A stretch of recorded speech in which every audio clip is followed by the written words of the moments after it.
आणि पाय वाटा ओढ देते अशी मना. कोकणाची माती हळवी गोड नाती सौंदर्याचा तो खजिना.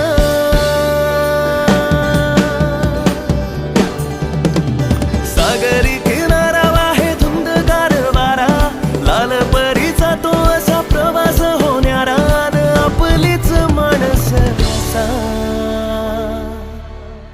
येवा कोकण आपलोच असा येवा कोकण आपलोच असा येवा कोकण आपलोच